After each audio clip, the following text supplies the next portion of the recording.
আসসালামু আলাইকুম এভরিওয়ান, কেমন আছো সবাই? আশা করি সবাই ভালো আছো।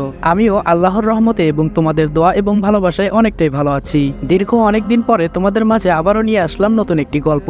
আশা করি গল্পটা তোমরা এনজয় করবা। আর গল্পের পরবর্তী পার্টগুলো কন্টিনিউ করানোর জন্য এই ভিডিওতে 3000 লাইক আর 500 কমেন্ট করে দিবা। যদি তোমরা লাইক এবং কমেন্ট ফুলফিল করে দিতে পারো তাহলে ইনশাআল্লাহ আগামীকাল এই গল্পের দ্বিতীয় পার্ট আসবে, নতুবা নতুন গল্প শুরু করব। তো চলো বেশি কথা না বলে গল্প শুরু করা যাক। এইসবের জন্য আমি মোটেও প্রস্তুত নই ভাবি, আমার সময় লাগবে। ভাবি বলল, আর কত সময়? তোমাদের বিয়ের অলরেডি 7 দিন পার হয়ে গেছে পাখি। তোমার কি মনে হয় না এবার একটু বেশি করে ফেলছো? কোনো ছেলে বিয়ের 7 দিন পর্যন্ত এই গ্যাপটা মেনে নিবে না। পাখি বলল, ভাবি আমার ভয় করে, ভীষণ ভয় করে। বলেই ডুকরে কেঁদে উঠল পাখি। ভিতরে অজানা ভয়ের আতঙ্কে বুক বারবার কেঁপে উঠছে তার। ভাবি, আমার মনে হচ্ছে ওর ভার্জিনিটি নষ্ট করে ফেলেছে। রাগে চোয়াল শক্ত করে চোখ মুখ খিচে কথাটা উগরে দেয় শান। সাথে সাথে দু হাতে কান চেপে ধরে কেঁদে ওঠে পাখি। ভাবি বললেন, শান এসব কি ধরনের কথাবার্তা? তুমি না শিক্ষিত একজন ছেলে, তার উপর ডাক্তার, তোমার মুখে এসব কথা মানায় না। এই মাঝরাতে আর সিন ক্রিয়েট করো না, ওকে ওর মতো ছেড়ে দাও। শান বলল, ভাবি ও সকলের চোখে আমায় কি প্রমাণ করলো আজ? নিজেকে কি মনে করে ও? স্বাভাবিক কথাও তার সাথে আমি বলতে পারি না, ও সিটকে সরে যায়। কি মনে করে নিজেকে? আয়নায় কখনো দেখেছে নিজেকে ও কি জানে এই ফয়সাল শানের এক রাতের সঙ্গী হবার জন্য কত মেয়ে চাতক পাখির ন্যায় চেয়ে আছে? ভেবেছিলাম অ্যারেঞ্জ ম্যারেজ, তাই সবটা মানতে ওর সময় লাগবে, তাই বলে ও এভাবে রিয়াক্ট করবে?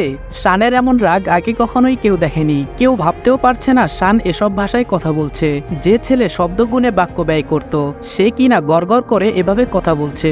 রুমের বাহিরে দাঁড়িয়ে প্রত্যেকটা মানুষ যেন স্তম্ভিত আজ। রাগে গজগজ করে রুমে চলে গেল সামিহা। দাদি, বোন বা ভাবি সম্পর্কীয় প্রত্যেকটা মানুষের রেগে আছে পাখির উপর। রাখবেই না বা কেন? অনেকবার অনেকভাবে বোঝানোর পরও বিয়ের 7 দিন হলো, অথচ পাখি এখনো তার বরকে কাছে ঘেঁষতে দিচ্ছে না। এটা কেমন কথা? সবাই এখন সন্দেহের চোখে দেখছে পাখির আচার আচরণ। প্রত্যেকটা সদস্যের মুখ যেন থমথমে, শুধু একজন মাত্র ব্যক্তি ছাড়া, পাখির শাশুড়ি মা। নীরবে চোখের অশ্রু বিসর্জন দিচ্ছে মেয়েটা একটু আগের ঘটা কাহিনী ভেবে। দুই বাহুতে চেপে ধরাতে ব্যথায় কাবু হয়ে গেছে পাখি, যেন হাতে কেউ বিশাল বড় হাতুড়ি দিয়ে মেরেছে। কাঁদতে কাঁদতে ফ্লোরেই ঘুমিয়ে পড়েছে রাতে। আর শান রক্তচক্ষু নিয়ে ওই যে বাড়ি ছেড়েছে এখনো ফেরেনি। খুব একটা ঘটা করে তাদের বিয়ে হয়নি। প্যান্ডেমিকের কারণে স্বল্প পরিসরে যতটুকু পারিবারিকভাবে পারা যায় বিয়েটা সেরে নিতে হয়েছে। না হলে দেশের প্রথম সারির হার্ট সার্জন ফয়সাল আহমেদ শানের বিয়ে এভাবে কখনোই হতো না। দেশে বেশ নাম ডাক্তার, তার নিজ শহর রংপুরে তো বেশ চড়াওভাবে নিজেকে দাঁড় করাতে সক্ষম হয়েছে।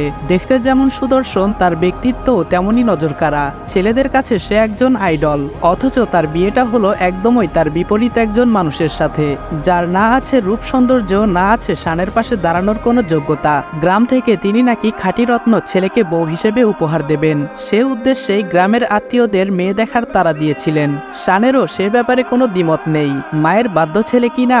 আমি কথা বলছি বর্তমানে বিশ্বের অন্যতম জনপ্রিয় ও বিশ্বস্ত অনলাইন আর্নিং প্ল্যাটফর্ম ওয়ানএক্সকে নিয়ে, যার ব্র্যান্ড অ্যাম্বাসেডর বিশ্বের বড় বড় ইনফ্লুয়েন্সাররা। তাহলে আর দেরি কিসের? রেজিস্ট্রেশনের জন্য পিন কমেন্টে থাকা লিঙ্কে ক্লিক করো, অথবা গুগলে গিয়ে ওয়ানএক্সবেট অনুসন্ধান করো, আর রেজিস্ট্রেশনের সময় প্রোমোকোড রেদওয়ান এফ ব্যবহার করে বোনাস পাও। ফ্ল্যাশব্যাক। ভ্যাপসা গরম, তার সাথে কাঠফাটা রোদ পড়ছে ইদানিং। এমনই এক সকালবেলা বোন হামিদার বাড়ির উঠোনে শানের মা শর্মিলা বেগম। তার উদ্দেশ্য বোনকে সাথে নিয়ে হুটহাট করে মেয়ে দেখে বেড়ানো, যাতে কেমিক্যালের এ যুগে মেকআপের সাদা আস্তরণে মেয়েরা নিজেকে ঢাকার সুযোগ না পায়। শহরের ছাপ ইদানিং গ্রামে পড়েছে কিনা, তাই তার এমন ধ্যান ধারণা। আসসালামু আলাইকুম চাচি। গেট খুলে ঠোঁটে অমায়িক হাসি রেখে সালাম জানায় পাখি। ওয়ালাইকুম আসসালাম মা, এক গ্লাস পানি দে। হাই হুতাশের স্বরে পানি আনতে বললেন হামিদা বেগম। বলেই পাখিদের বারান্দায় এক প্রকার ঠেস মেরে বসে পড়লেন তিনি। পাখির গ্রাম সম্পর্কীয় চাচি হন হামিদা বেগম। কুশল বিনিময়ের এক পর্যায়ে পাখি জানতে চায় তার পাশের ভদ্রমহিলা কে। হামিদা বেগম চটজলদি উত্তর দেন যে তিনি তার বড় বোন, রংপুরে বাড়ি, আর হার্ট সার্জন ফয়সাল আহমেদ শানের মা। পাখি বলল, ওহ আচ্ছা, শানকে চেনে না এমন মানুষ মনে হয় রংপুরে একটাও নেই। তার সুনামের সুবাদেই সবাই তাকে জানে। পাখিরও ব্যতিক্রম হলো না। তাদের বসতে বলে নাস্তার আয়োজন করে ফেলে মেয়েটা। পাখির স্বভাবসুলভ আচরণে কোনো কথা না বলে প্রথম থেকেই বিমুগ্ধ নয়নে তাকিয়েছিলেন শর্মিলা বেগম। বেশ মনে ধরেছে মেয়েটাকে। আর চোখে বোনের দিকে তাকিয়ে স্বস্তির নিঃশ্বাস ফেলেন শর্মিলা বেগম। হামিদা বেগমের বুঝতে বাকি রইল না পাখিকে তার বোনের বড্ড মনে ধরেছে। গোল গোল চোখ করে অবাক প্রশ্ন মাখা চোখে চেয়ে আছেন বোনের দিকে। পাখি, তোর মা কই? একটু ডাক না মা, আমার বোনটা বেড়াতে এসেছে, তোর মায়ের সাথে একটু দেখা করিয়ে চলে যাই। হাঁসফাঁস করে পাখিকে সেখান থেকে এক প্রকার ভাগিয়ে দিলেন হামিদা, কারণ তাকে জানতেই হবে এত এত মেয়ে দেখার পর কেন তার বোনের নজর পাখির উপর আটকে গেল। আটকাবার তো কোনো কথা নয়, পাখিকে শ্যামলা বলা যায় না, খাঁটি বাংলায় যাকে কালো বলে, তার উপরেই কিনা তার বোনের নজর আটকালো। পাখি হন্তদন্ত করে রুম থেকে বের হলো তার মাকে ডাকতে। বেশি দূর যেতে হয়নি, পাশের বাড়িতে গেছিলেন পাখির মা রাশিদা বেগম। আপা, এসবের মানে কি? তোমাকে এত এত মেয়ে দেখালাম আর তুমি কিনা পাখির উপরেই থমকে গেলে? তোমার মাথা ঠিক আছে তো? চাপা চাপা গলায় হামিদা বোনকে প্রশ্ন করলো। শরবতের গ্লাসে এক চুমুক দিয়ে চোখ বন্ধ করে ফেলেন শর্মিলা। এটা তো শরবত নয়, যেন তাকে জাদুকরি পানীয় দেয়া হলো। যে কেউ দেখে বলতে পারবে কয়েক বছরের দুশ্চিন্তার পর্দা যেন সরে হালকা হলো তার চেহারা। আপা, কিছু বলবি? চুপ করে আছিস কেন? এক প্রকার ঝাঁকিয়ে প্রশ্ন করে হামিদা। হামিদা, আমি আমার শানের জন্য উপযুক্ত জীবনসঙ্গী পেয়ে গেছি রে, সাথে সাথে আমার ঘরকে মুষ্টিবদ্ধ রাখার চাবিকাঠিও। বিস্কুটের এক কোণা মুখে দিয়ে বলে উঠলেন শর্মিলা। হামিদার যেন এসব কিছু ঠিক হজম হচ্ছিল না, মুখটা বাংলার পাঁচের মতো করে রেখে বিড়বিড় করে চলেছে সে। এর মাঝে পাখিও মাকে নিয়ে বাড়িতে ঢোকে। হামিদাকে দেখে যেন চক্ষু চরক গাছ রাশিদার। পাখি তাদের গল্পের মাঝে চুপ করে মনোযোগ দিয়ে পুরনো দিনের গল্প শুনছিলেন, আর তার দিকে অপলকভাবে চেয়ে রয়েছেন শর্মিলা। ভাবি, আজ তাহলে আসি, অনেক গল্প হলো, পুরনো অনেক কথাই উঠলো। হকচকিয়ে কথাগুলো বলে বোনের হাত টেনে নিলেন হামিদা। বোনের হাবভাবে তার এ বাড়িতে দুদণ্ড থাকার ইচ্ছে নেই। আপা, আমরা আজ আপনার বাড়িতে দুপুরে খাবো, খাওয়াবেন না? আর পাখি মা, রান্নাটা তুমি করবা, পারবা না? শর্মিলার কথায় পুরো ঘর যেন নীরবতায় ছেয়ে গেল। হামিদা যেন আকাশ থেকে পড়ল। মূলত পাখির রান্না খাবেন, আর তার আচরণ আরো গভীরভাবে পরখ করতে শর্মিলার এ আবদার। কেন নয় আন্টি, আপনি আমায় 2টা ঘন্টা সময় দিন, আমি আমাদের সাধ্যমতো আপনাকে দুপুরে খাওয়াবো, উৎফুল্ল কণ্ঠে বলে উঠল পাখি। দিনের বেশিরভাগ সময় পাখিদের বাড়িতে থেকে দুপুর গড়িয়ে বিকেলে বাড়ির পথে পা বাড়ালেন শানের মা। তিনি এখন নিশ্চিন্ত। বোন হামিদার বাড়িতে রাত কাটাবার কথা থাকলেও তিনি আর দুদণ্ড থাকলেন না সেখানে। ড্রাইভারকে তাড়া দিলেন, কারণ তাকে খুব তাড়াতাড়ি বিয়েটা সেরে নিতে হবে। পাখির মতো মেয়েকে কিছুতেই হাতছাড়া করা যাবে না। এদিকে রাত গড়িয়ে সকাল হলো। হামিদা বেগমের কোনো কিছুই মাথায় ঢুকছে না। কি করে তার বোন তার অমন সোনার টুকরা ছেলের জন্য পাখিকে পছন্দ করলো? মানছি পাখি উচ্চশিক্ষিত, ভদ্র, নম্র, অমায়িক একটা মেয়ে, তাই বলে তার অমন সুন্দর ভাগ্নের সাথে কিনা পাখির চামড়াটাও যে শানের সাথে বড্ড বেমানান, আর শানের ব্যক্তিত্বের সাথেও পাখির কোনো মিল নেই। না না, এ সম্পর্ক কিছুতেই মানতে রাজি না তিনি। কিন্তু তার বোনের জেদ সম্পর্কেও তিনি অবগত। যা সে ভাবে তা সে করেই ছাড়ে। ফোনের রিংটোনের কড়া আওয়াজে ভাবনায় ছেদ পড়ে হামিদার। শানের মা শর্মিলা ফোন করেছে। দ্বিধাদ্বন্দ্ব একপাশে রেখেই কল রিসিভ করে হামিদা। এক শ্বাসেই সাফ সাফ জানিয়ে দেয় পাখির সাথে শানের কোনো সম্পর্কই সম্ভব নয়। অন্তত হামিদা এ ঘটকালি করবে না। কিন্তু কয়েক মুহূর্তের মাঝে অবাকের চরম সীমায় পৌঁছে যায় হামিদা। শোনো হামিদা, তুমি আমার ছোট বোন বলে তোমায় একটা ভালো মেয়ে খুঁজতে বলেছিলাম। মেয়েটা গুণী হলেই চলবে, সুন্দরী নয়। আমার সংসারে সুন্দরের অভাব নেই, গুণের অভাব রয়েছে ঢের। আর সুন্দরী বলতে যদি সাদা চামড়াকে মনে করে থাকো তবে ভুল ভাবছো। ওই মেয়ের মাঝে এমন কিছু আছে যা তোমার ওই কালো কুৎসিত মন কখনোই খুঁজে বের করতে পারবে না। হামিদার একরোখা কথায় বেশ কর্কশ কণ্ঠে জবাব দেন শর্মিলা। আপা, এসব কিভাবে কথা বলছো তুমি? হামিদার কথার কোনো জবাব না দিয়ে ক্ষণ কিছুকাল বিলম্ব করে আবার শর্মিলা বলেন, একটা কথা মাথায় রেখো, তোমায় মেয়ে খুঁজতে বলেছিলাম। কার সাথে আমার ছেলের বিয়ে দিব, কার সাথে বিয়ে দেব না, তার সিদ্ধান্ত চাইনি। তোমার যদি ইচ্ছে হয় তুমি এ বিয়ের ঘটকালি করবে, নচেত আর কি, আমার নিজেকেই যা করার করতে হবে।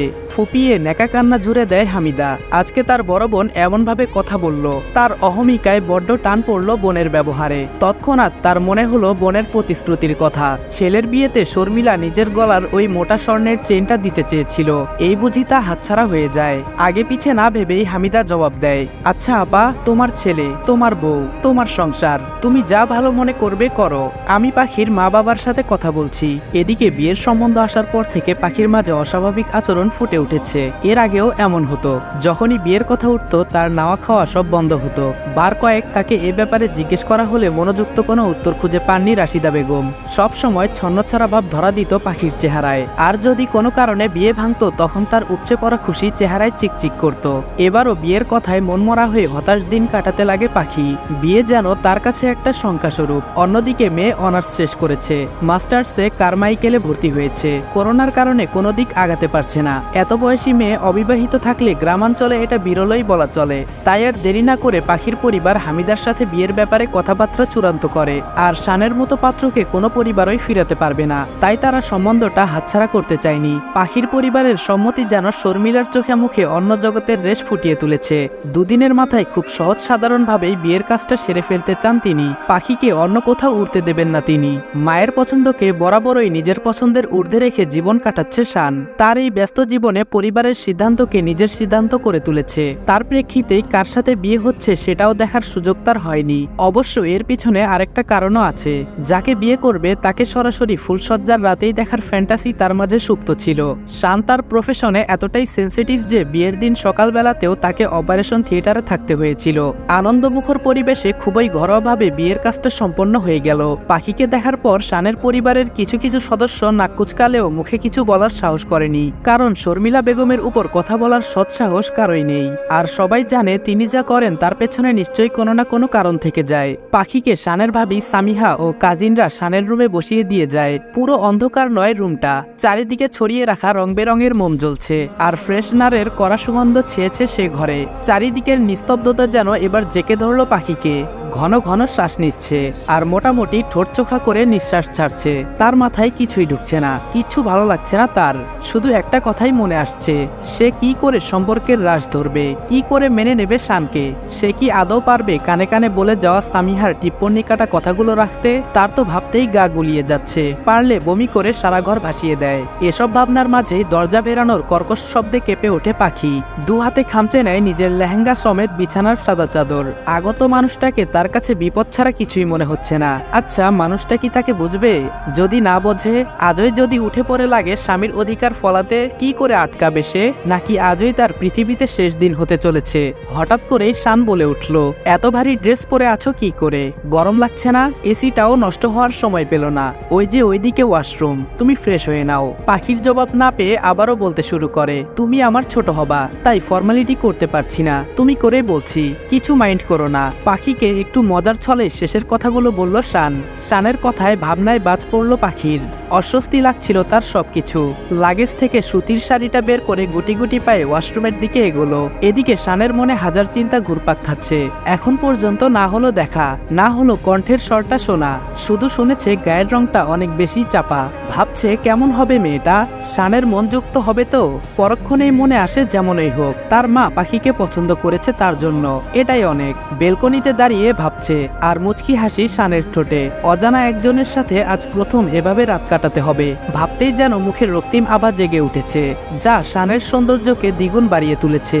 শানকে সেরা সুদর্শন যুবকদের কাতারে রাখাটা কোনো দিক দিয়েই ভুল হবে না। সুঠাম দেহের অধিকারী শান ভেবেচিন্তে আহার গ্রহণ করে নিজেকে সাবলীল রাখতে। মোটের উপর ডাক্তার কি না, নিজেকে তো ফিট রাখতেই হবে। প্রতিটা রন্ধ্রে রন্ধ্রে যেন অভিজাত্য আর ফিটনেসের দাম্ভিকতা জানান দিচ্ছে। ইতোমধ্যে পাখি রুমে এসে যেন এক প্রকার পায়চারি করছে। বিছানায় বসতে পারছে না, যদি খপ করে ধরে ফেলে স্থির থাকতে পারছে না সে। শান বলল, কি হয়েছে? Are you okay? Anything wrong? Pakhi আঁচল মাথায় রেখেই মাথা দুপাশে হালকা নেড়ে নাসূচক অর্থ বোঝায়। শান বলল, বসো, আমি ফ্রেশ হয়ে আসি। বলেই শান ওয়াশরুমের দিকে চলে যায়। একটা ঢিলে ঢালা টি শার্ট সাথে ব্ল্যাক ট্রাউজার পরে বের হয়ে আসে। এর মাঝে একটিবারও কেউ কারো মুখ দেখেনি। আসসালামু আলাইকুম এভরিওয়ান। দীর্ঘ অনেকদিন অসুস্থ থাকায় টিকটকে বা ইউটিউবে কোনো জায়গায় আমি গল্প দিতে পারিনি, আর আজকে গল্প দিলেও বেশি একটা বড়ভাবে দিতে পারিনি। এই জন্য আমি আন্তরিকভাবে দুঃখিত। কিন্তু তোমরা যদি এই ভিডিওতে 3000 লাইক আর 500 কমেন্ট কমপ্লিট করে দিতে পারো, তাহলে ইনশাল্লাহ আগামী পার্টগুলোর ভয়েস আমি নিজেই দিব, আর পর্বগুলো একটু বড় করারও চেষ্টা করব। তো দেখা হচ্ছে নেক্সট ভিডিওতে। ততক্ষণ ভালো থাকবা, সুস্থ থাকবা। আল্লাহ হাফেজ।